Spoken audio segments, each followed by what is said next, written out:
여름 수련회를 하고 있는 중입니다. 제1청년부가 끝나고 영유치부가 오늘 끝이 납니다. 다음 주에는 중고등부와 아동부가 여름 수련회를 합니다. 특히 우리 중고등부, 요즘 젊은이들이 꿈이 없는 사람들이 참 많이 있습니다. 또 의욕도 없습니다. 하고 싶은 것도 없고 무기력한 젊은이들이 점점 많아진다는 것은 참 우리 교육이 너무 어렵구나라는 것을 깨닫게 됩니다. 또 게임에 빠집니다. 공부하기도 싫고 마치 감옥에 갇힌 것처럼 자기 혼자 무엇인가를 해낼 수 없는 그런 상황이 많이 닥치는 것을 보면서 마치 감옥에 갇힌 것은 아니냐라는 생각을 하게 됩니다. 이번 수련을 통해서 다음 세대가 좀 변화해서 스스로 자신이 쳐놓은 감옥에서 이렇게 뚫고 나오는 결과를 얻었으면 좋겠습니다. 감옥은 타인에 의해서 또 아니면 자기의 범죄로 인해서 가는 감옥이 있는가 하면 스스로 감옥을 만들어서 그 안에 들어가서 그 안에서 못 빠져나오는 사람들이 많이 있습니다. 중독 같은 것은 정말 감옥과 같습니다. 중독 헤어나오려고 하면 쉽지 않습니다. 자기 스스로 안 됩니다. 그래서 누군가의 도움이 필요한데도 누가 도와줘도 그 중독에서 빠져나오는 일은 참 어렵습니다. 많은 사람들이 일 중독에 빠지기도 합니다. 그래서 직장이 마치 감옥과 같다라고 표현하는 사람도 있습니다. 젊은이들은 게임에 빠져 있는 사람들이 많이 있는데 그 게임을 끊으려고 하다 보면 쉽지 않습니다. 요즘은 우리 젊은이들이 핸드폰이 거의 중독 상태입니다. 아마 핸드폰이 없으면 그들이 심심해서 도대체 내가 인생을 왜 사나라고 할 정도로 허탈감이 그들에게 돌아옵니다. 우리 어른들도 마찬가지입니다. 틈만 나면 우리는 핸드폰을 들고 그곳에서 무엇인가를 보는데 핸드폰이 없으면 얼마나 허전한지 모릅니다. 젊은이들이 공부가 감옥일 수 있습니다. 공부하는 것 때문에 힘들게, 그것 때문에 하고 싶은 것 못하고 참고 견뎌가면서 그것에 마치 갇혀있는 듯한 사람이 있습니다. 또 공부를 못하는 사람들은 그것 때문에 인생을 좌절하고 낙심하면서 공부가 마치 나를 꼼짝 못하게 하는 감옥과 같은 사람도 있습니다. 이런 것 때문에 힘들어하는 사람들이, 요즘 젊은이들이 자유롭지 못한 것이 너무 많이 있습니다. 어른들도 마찬가지입니다. 어른들 도박에 의해서 그 중독되어 있는 사람 많이 있습니다. 또 컴퓨터 도박도 있고요. 주식, 경마, 로또, 또 게임, 또 취미 활동에 완전히 빠져 있어가지고 그 취미를 끊어내지 못하고 그곳에 매여 있는 사람들도 많이 있습니다. 근데 그것에서 빠져나오기가 그리 쉽지는 않습니다. 다른 사람의 도움이 필요합니다. 그런데 누가 그것을 도와주겠습니까? 이런 감옥이 있습니다. 나는 못해 감옥입니다. 뭘 시키면 못합니다 라고 이야기를 합니다. 나는 배운 것이 없어 라고 하는 감옥에 자기가 스스로 갇혀있는 사람도 참 많이 있습니다. 또 나는 부모님을 잘못 만났어 라는 감옥에 갇혀가지고 늘 한탄하며 늘 좌절하고 살아가는 사람들이 있습니다. 또 어떤 사람은 죽고 싶은 감옥에 갇혀가지고 매일 죽고 싶다 하고 살아가는 사람도 있습니다. 우울증 감옥도 있습니다. 우울증에 한번 걸리면 빠져나오기가 그렇게 쉽지 않습니다. 근데 이 우울증이 우리 현대사회에 감기만큼이나 많이 만연해 있다는 사실입니다. 또 무기력증에 빠져 있는 사람도 있습니다. 그 무기력증이 마치 감옥처럼 자기가 계속해서 무기력함을 나타낼 때가 한두 번이 아닙니다. 또 어떤 사람은 좌절의 감옥에 빠져가지고 헤어나오지 못하는 사람들이 너무 많습니다.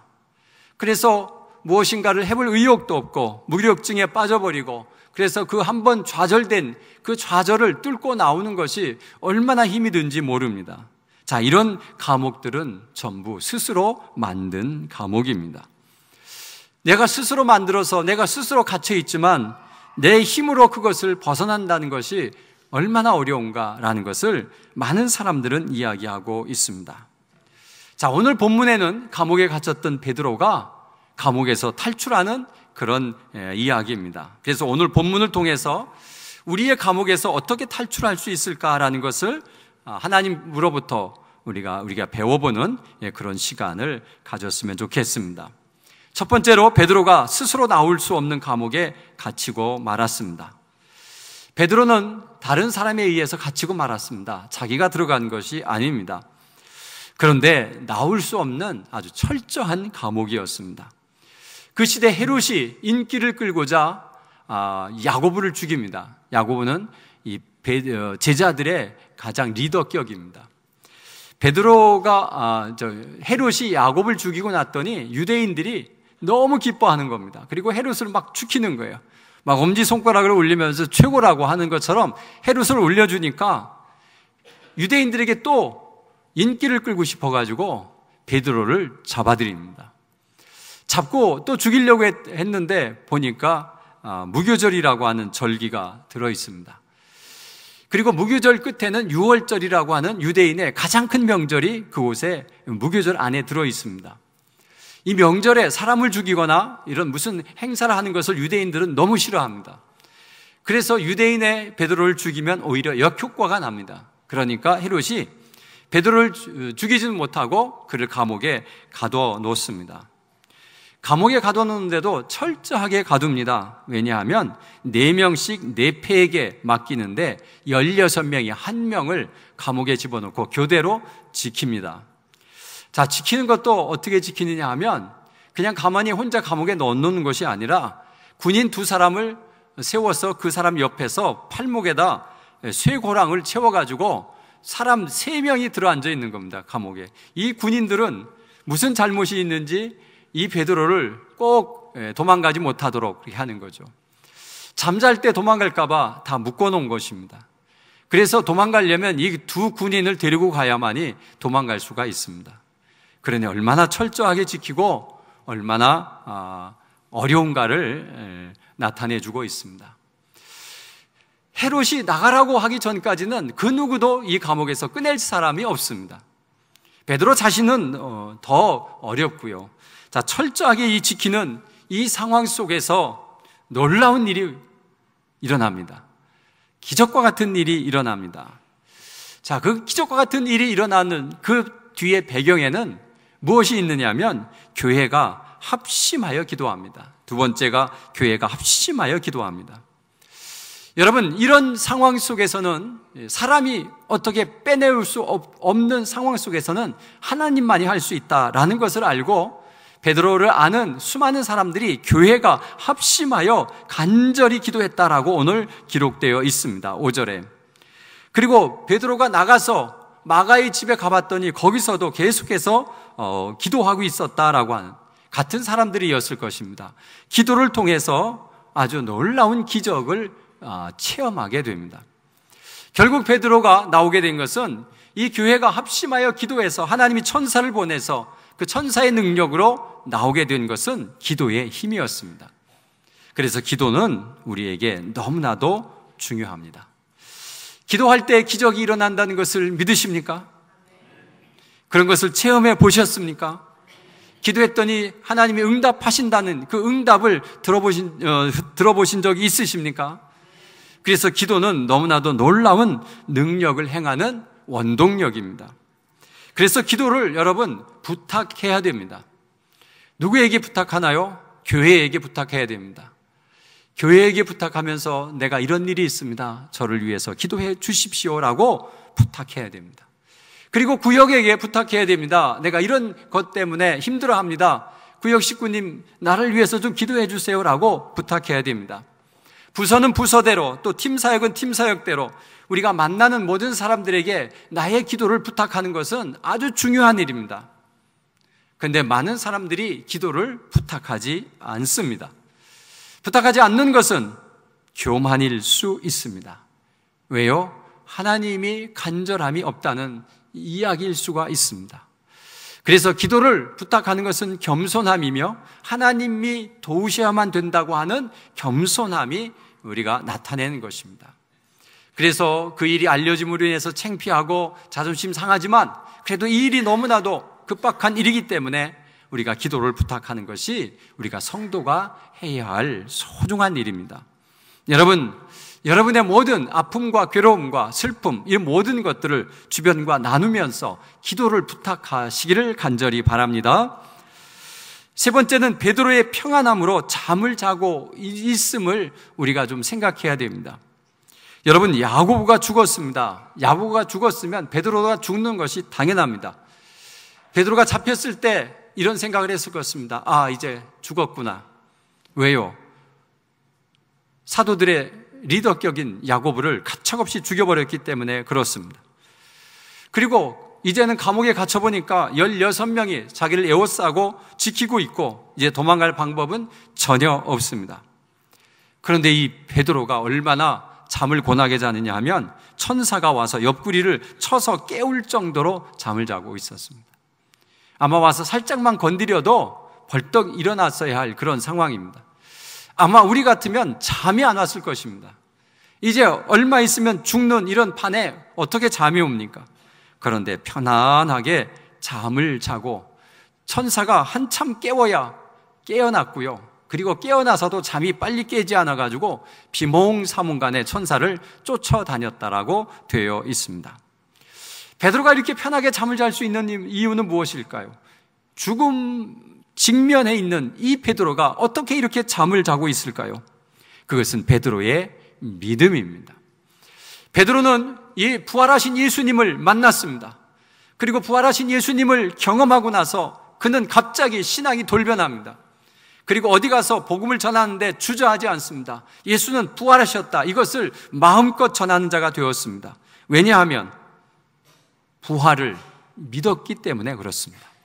자, 부활을 경험한 것은, 죽음을 이기고 뚫고 나온 예수님이 있다고 하는 것은, 부활이 있다고 하는 것은, 영생함이 있다고 하는 것을 믿고 의지하고 확인했기 때문에 베드로는 죽음에 대한 두려움을 그때부터 내려놨습니다.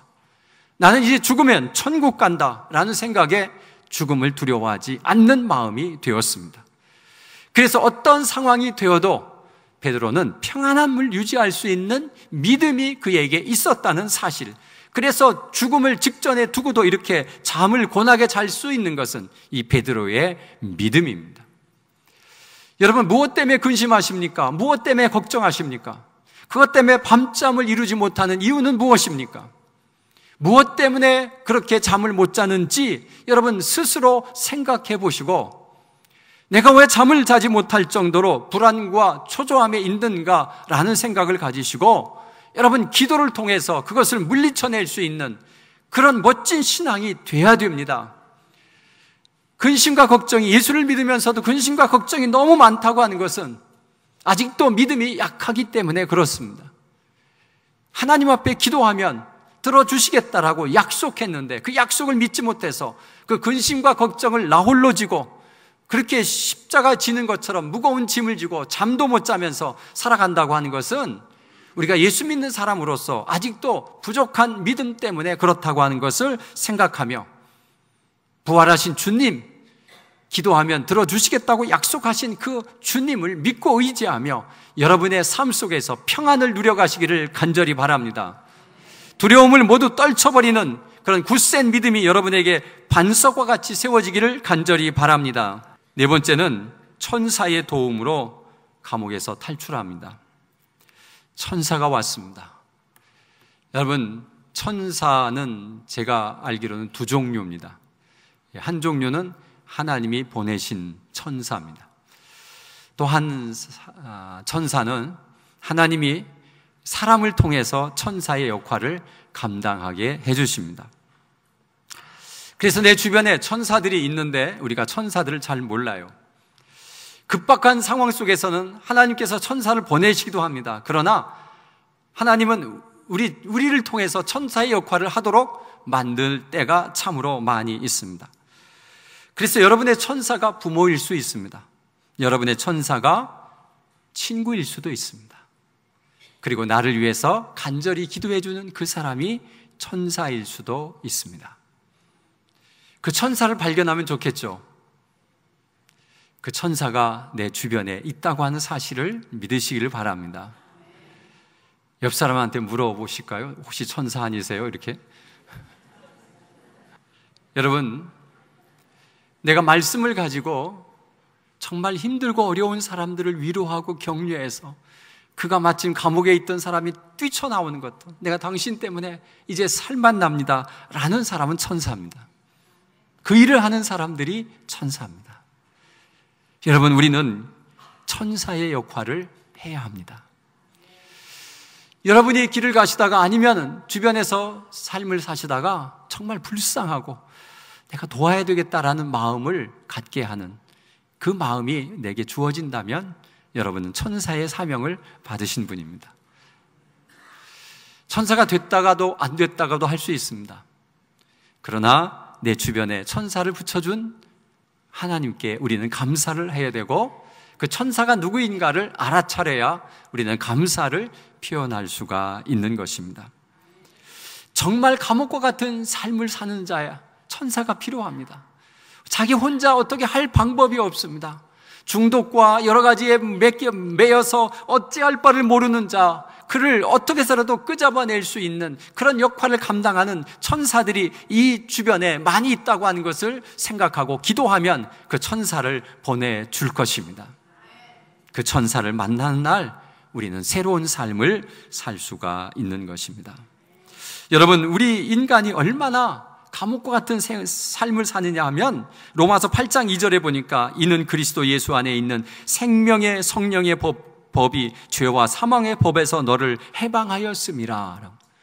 해방되어졌다고 하는 거예요. 생명의 성령의 법으로 죄와 사망의 법에서 꽉 붙들려 있는 사람을 해방시켜버렸다는 거예요.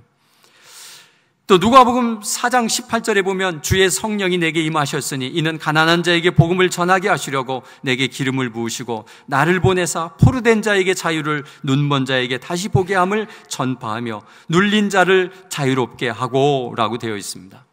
성령이 임하시면 가난한 자에게 복음을, 눈먼 자에게 보게 함을, 포로된 자에게 자유함을, 눌린 자에게 자유함을 주시겠다는 것입니다.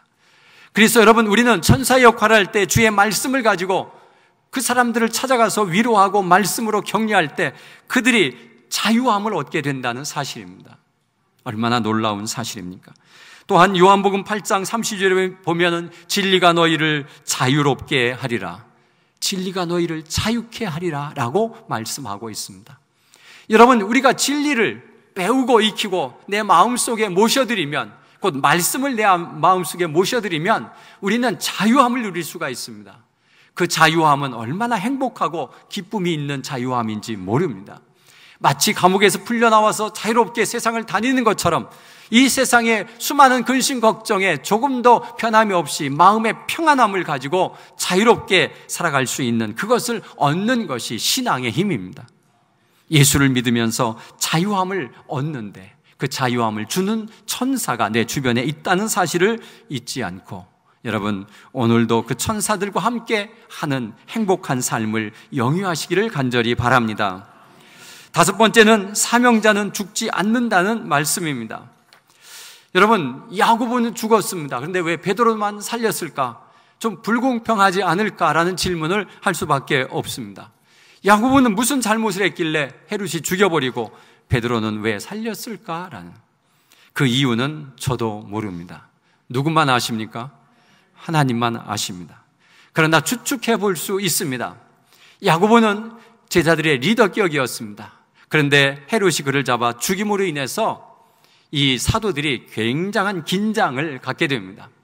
스데반도 죽었고요, 야고보도 죽었습니다. 그래서 결과적으로 이들은 여기서 있다가는 우리가 다 죽겠다라는 생각을 갖게 하고 이들을 흩으십니다. 그래서 그들은 그 사람의 순교를 통해서 이 제자들도 사방으로 퍼져 나가는 결과를 얻게 되는 것입니다. 그래서 야고보의 죽음이 헛된 죽음이 아니라 이 사도들이 이제는 우물 안에 갇혀 있고 예루살렘에 갇혀 있는 것이 아니라 세계를 향해서 나갈 수 있는 힘과 용기를 부어주신 것. 죽을까 봐 나가지만 복음을 들고 나가서 자기가 처해 있는 곳에서 복음의 역할을 감당하도록 하나님께서 사용하신 것 같습니다. 베드로는 다혈질입니다. 그래서 마가의 다락방에서 사람들이 막 기도할 때 사람들이 비난했습니다. 이 사람들 미친 거 아니야? 왜 이런 일들이 일어나? 그럴 때 베드로가 벌떡 일어나서 설교를 합니다. 이 지금의 현상은 요엘 선지자가 예언했던 것이 지금 이 땅에 이루어지는 것이다 라고 수많은 사람들을 설득하기 시작하는데 그 설득력이 대단합니다. 어떤 때는 3,000명이 예수를 믿고요, 어떤 때는 5,000명이 예수를 믿는 아주 놀라운 사명자가 베드로가 되었습니다. 여러분, 이 사명이 베드로에게 가득 차 있기 때문에 하나님께서는 이 베드로를 그런 빠져나올 수 없는 감옥에서 끄잡아내어서 그 사명을 감당하도록 허락하신 것입니다. 여러분, 우리가 사명이 있는 날 우리는 죽지 않습니다. 사명을 가져야 되는데 이 사명을 누가 줍니까? 대개 주님이 너는 이런 사역자가 되라, 너는 이런 일을 해라 라고 가르쳐 줄 수도 있지만 여러분, 잘 가르쳐 주지 않습니다. 그래서 사명을 내가 찾아가야 됩니다. 내가 할 일이 보이면 이것은 나보고 하라는 이야기인가 보다 라고 생각하고 여러분 그 일을 향해서 나가야 됩니다. 그리고 하나님 앞에 물어야 됩니다. 주님, 내가 무슨 일을 해야 됩니까? 내가 어떻게 살아가야 됩니까? 내가 할 일은 무엇입니까? 라고 자꾸 물을 때에 하나님께서 우리에게 사명을 주신다는 사실입니다. 그런데 나는 사명이 없어, 나는 못해 라고 하는 그런 생각을 가지고 가만히 있으면 여러분, 사명은 주어지지 않습니다. 그래서 내가 어떤 일을 해야 될까 돌아보고 그리고 그 일을 위해서 내가 찾아가고 나설 때 하나님께서 내게 사명을 주십니다. 그리고 내가 가지고 있는 달란트를 가지고 하나님께서 사용하신다는 사실입니다. 그래서 우리는 열심히 주님 앞에 나의 사명을 찾아가고 내가 잘하는 것으로 어떻게 하나님 앞에 영광을 돌릴까를 생각하면 하나님께서 내게 귀한 사명도 주시고 일터도 허락해 주신다는 사실입니다. 내가 이런 능력이 있는데 나는 이 능력을 아무도 발휘할 장소가 없고 시간이 없다고 하면 여러분, 그것은 사명이 아닙니다.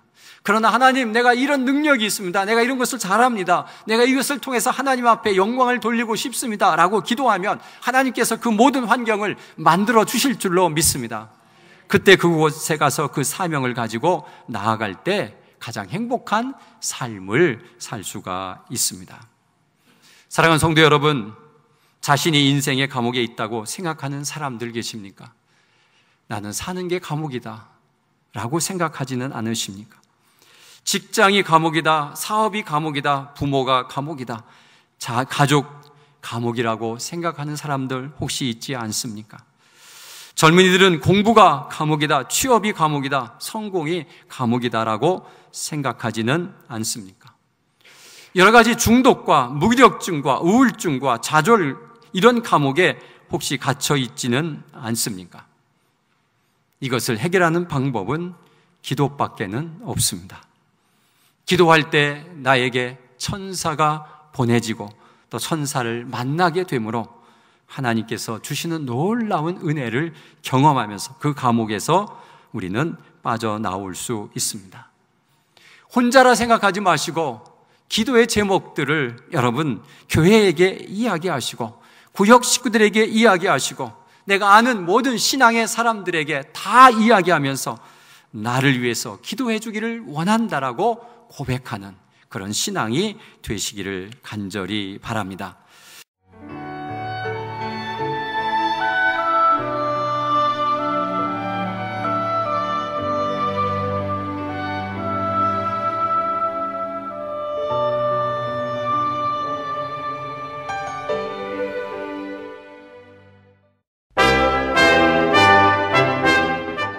제19회 CBS 전국 청소년 음악 콩쿠르가 오는 9월 1일 토요일 오전 10시 청주대학교에서 열립니다. CBS 청소년 음악 콩쿠르는 초중 고등부로 나눠 피아노와 관악, 현악, 성악 등의 부문별로 재능을 겨루게 됩니다. 대상에는 문화체육관광부 장관상과 상금 300만 원이 주어지고 각 부문별 최우수상에는 100만 원씩의 상금이 주어집니다. 신청은 8월 6일부터 23일까지며 자세한 사항은 청주 CBS로 문의하시기 바랍니다. 청소년 여러분의 많은 참가를 바랍니다.